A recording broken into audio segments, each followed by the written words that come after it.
All officers dead, lying in the chart room and bridge, possibly the whole crew dead. I die. These were the final words of the SS Ourang Medan, not a distress call, but a confession from the grave. Before the rescue ships even arrived, the crew were already statues, not just dead, but petrified, eyes bulging, staring at the sun as if trying to push back an invisible executioner, mouths agape in silent, frozen screams, arms thrust upward, clawing at a sky that offered no mercy.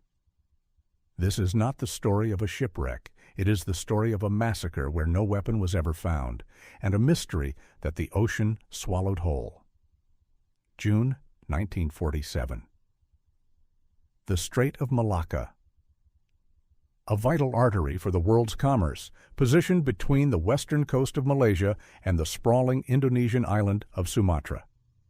It is a geographic choke point, a place where the vastness of the ocean is forced through a narrow, unforgiving corridor. Every single day, 260 steel leviathans carve through these waters, carrying roughly a quarter of the world's traded goods. It connects the industrial, mechanical hunger of China and Japan with the vast raw resources of India and the West. But the sea is an indifferent god. It does not care for the logistics of empires or the fragile progress of men. For centuries, this narrow stretch of water has been a graveyard. It narrows to a mere mile and a half at the Phillip Channel, a bottleneck where the water feels thick, crowded by the ghosts of forgotten pirates and the rusted wreckage of dozens of ships claimed by the treacherous currents every few years. It is a place where sailors keep their eyes on the horizon and their hands near their radios, knowing that the dense, humid air can hide a multitude of sins. But in the sweltering summer of 1947, the sea decided to stop taking ships. It decided to start taking souls. The distress call was a scream in the dark. It did not begin with a standard maritime identification. It did not provide a clear location or a heading. It was transmitted in frantic, desperate Morse code, two parts of a transmission that offered only a terrifying glimpse into a dying world. First came the chilling inventory of the dead. The officers, the captain, the crew, all gone. Then, after a heavy, agonizing silence that lasted only minutes, but must have felt like an eternity to anyone listening, the conclusion arrived. I die. After that, total, unbroken silence. British and Dutch radio monitors, sitting in cramped, smoke-filled rooms miles away, worked frantically to triangulate the source of the transmission. They cross-referenced the signal strength, mapping the invisible waves of the radio frequency. Eventually, the source was pinned to the heart of the Indian Ocean, dangerously far from the safety of the main shipping lanes. The call had reached several vessels, but the closest soul to the source of the cry was an American merchant freighter named the Silver Star. When the captain of the Silver Star was handed the transcription of the Morse code, he did not hesitate. Understanding the severe and unprecedented nature of the message, he ordered an immediate change of course. The massive engines of the American freighter roared as the ship turned its rudder toward the unknown, racing against a clock whose hands were already stained with blood. They were sailing into a void, preparing for a rescue, completely unaware that they were actually walking into a floating mausoleum. Within hours, a dark silhouette emerged against the hazy, heat-distorted horizon. It was the SS Ourang Medan. She drifted aimlessly, a steel tomb bobbing in the gentle ocean swells. There was no smoke rising from her funnels. There was no movement on her sprawling decks. The crew of the Silver Star stood at the railings of their own ship, staring across the water. They attempted to make contact. They sounded their horns, they waved flares, and they shouted across the expanse, but their voices were swallowed by a deafening, unnatural silence. There was no sign of life as far as the eye could see. It became terrifyingly obvious that whatever had befallen the ship was total, and it was final. The captain of the Silver Star assembled a boarding party. As the men climbed down the netting and approached the silent freighter, the very atmosphere around them seemed to change. The heat of the Indonesian sun that day was a punishing furnace, hovering around 37 degrees Celsius, or roughly 100 degrees Fahrenheit. It was the kind of heat that beats down on a sailor's salt-crusted skin and makes the air shimmer. Yet, as the rescue party stepped over the rusted railings and onto the wooden and metal deck of the Ourang Medan, a localized freezing frost gripped their lungs. In some corners of the vessel, the temperature plummeted to a staggering 4 degrees Celsius. It was an impossible chill, an agurate cold that defied the tropical sun beating down from above. The air felt thick, heavy with an unspoken dread, as if the space itself was holding its breath. But the anomalous temperature was only the beginning of the nightmare. Their worst fears were confirmed the moment they looked down the length of the deck. The ship was a mosaic of the dead.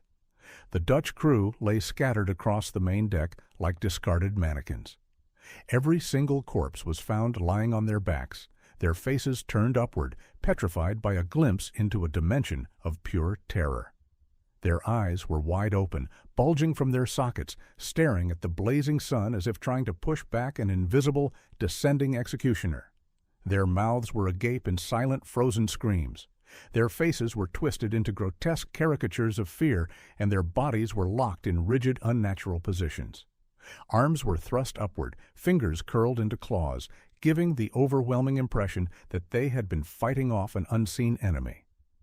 The horror was absolute, and it spared no one. Even the ship's mascot, a small dog, was found dead alongside the men. It lay on the metal deck, its body stiff, its teeth bared, and lips pulled back in a permanent frozen growl, as if it had tried to bite at the very air before its heart stopped. The rescuers, fighting down their rising panic and the inexplicable cold, pushed deeper into the ship's iron bowels. They climbed to the bridge. There, they found the captain. He was slumped over the controls, his face sharing the exact same mask of supernatural agony as his men. In the chart room, the navigation officers lay twisted on the floor. In the engine room, the engineering crew were found dead at their posts, their bodies contorted among the silent machinery. Finally, they reached the radio room. Inside, the young operator, the man who had tapped out that final chilling cry for help, was slumped over his equipment. His lifeless hand was still resting on the Morse key, his eyes staring blankly at the steel bulkhead. All of them had died in a state of utter, unimaginable torment. Yet, as the Silver Star's crew examined the bodies, a terrifying paradox emerged. There were no physical wounds. There was no blood on the decks. There were no signs of a struggle, no bullet holes, no shattered glass, and no evidence of piracy or a mutiny. The ship itself was entirely undamaged. The bodies were perfectly intact, physically healthy in every respect, save for one deeply unsettling factor. They were decomposing at a rate that defied biology. Despite the freezing ambient temperature on the ship, which should have preserved the flesh, the corpses were already beginning to liquefy. They were rotting faster than the laws of nature should allow, filling the cold air with the thick, sweet, and metallic stench of rapid decay. It was as if whatever had killed them had not just stopped their hearts, but had fundamentally broken down their cellular structure from the inside out. Sensing the escalating danger and unable to find any rational explanation, the captain of the Silver Star made a swift tactical decision. He ordered his men to attach a heavy tow line to the stern of the Ourang Medan. They would tow this cursed vessel back to a port where naval authorities and medical examiners could dissect the mystery.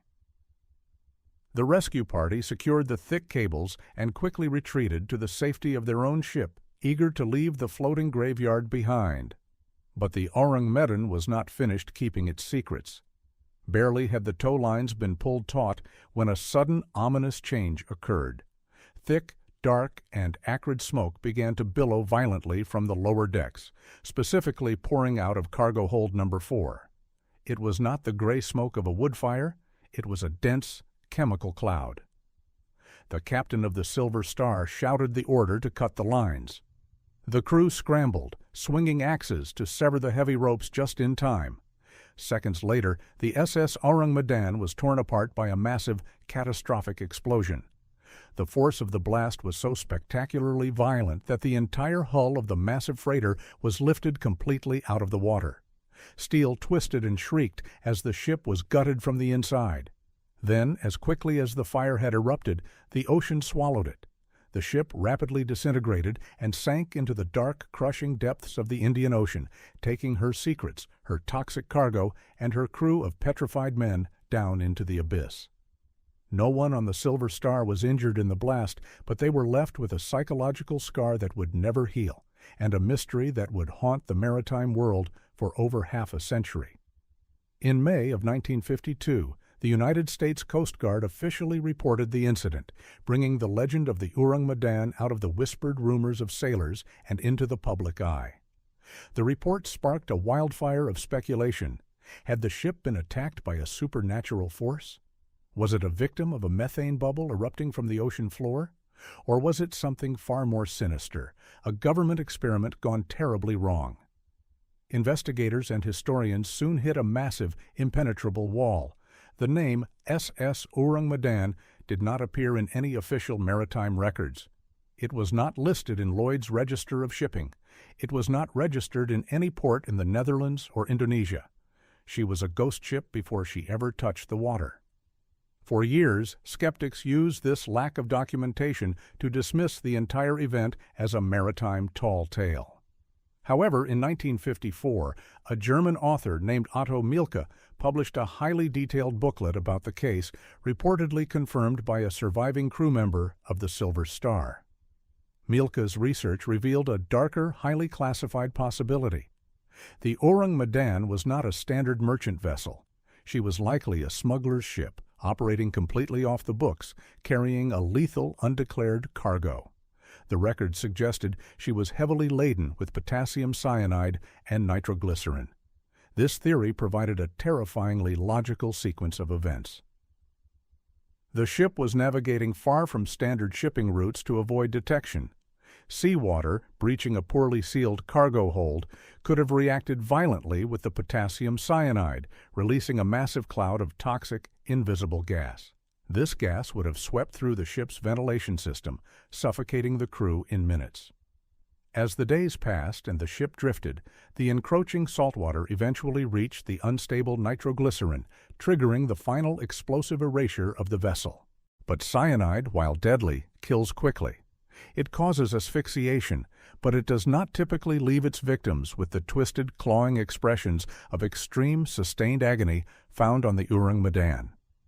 This glaring inconsistency leads modern researchers to a much more sinister, deeply buried theory: the presence of taboon. Taboon is a nerve agent of extreme and horrifying toxicity. It was mass-produced by the scientists of Nazi Germany during the Second World War. As the war drew to a close, German forces shared vast quantities of these chemical weapons with their Axis allies in Japan, including the infamous Unit 731, the covert biological and chemical warfare research and development unit of the Imperial Japanese Army. Following the defeat of the Axis powers, the Western Allies, particularly the United States, scrambled to secure these advanced chemical assets, often granting immunity to the very scientists who created them in exchange for their data. To move such apocalyptic weaponry across the globe without alerting the public or creating an incriminating paper trail, these agents were often loaded onto unregistered, nameless freighters. They were crewed by foreign sailors who asked no questions, effectively keeping the military's hands clean. If the Ourang Medan was carrying leaking containers of taboon gas, the horror on the deck suddenly makes perfect, chilling sense. Taboon is a cholinesterase inhibitor. It actively blocks the neurotransmitters that tell human muscles to relax. Exposure causes violent convulsions, loss of bodily control, and a terrifying state of permanent, agonizing muscle contraction before death. It would perfectly explain the arched backs. It would explain the clawing hands reaching for the sky. It would explain the bulging eyes and the paralyzed, screaming mouths of the crew. They did not die of simple fear. Their own nervous systems were turned into instruments of torture. Furthermore, taboon has a very short half-life and dissipates quickly in open air, which explains why the rescue party from the Silver Star was not affected when they boarded the ship hours later. Whether the SS Ourang Medan was a victim of gross chemical negligence, a covert military operation gone wrong, or a supernatural curse, she remains one of the ocean's most enduring and terrifying enigmas. Some will always argue that the story is nothing more than a sailor's fable, inflated by time and paranoia. Yet the official Coast Guard statements, the detailed independent research, and the sheer persistence of the legend suggest that something far darker was at play in the Malacca Strait. In the shadowy world of clandestine military operations and biological warfare, the lack of official data is rarely proof of fiction. Often, the absence of a record is the strongest proof of a cover-up. The sea has reclaimed the evidence. If the hull of the Ourang Medan truly exists, resting in the lightless pressure of the oceanic trench, no one is looking for her anymore. The trail has dried up, buried under half a century of salt, classified documents, and unbroken silence. Unless she is found by accident, we will never truly know what turned a healthy crew of seasoned sailors into statues of pure terror. We are left only with the cold wind of the strait, the smell of burning oil, and the final rhythmic tapping of a ghost reaching out from the dark. I die.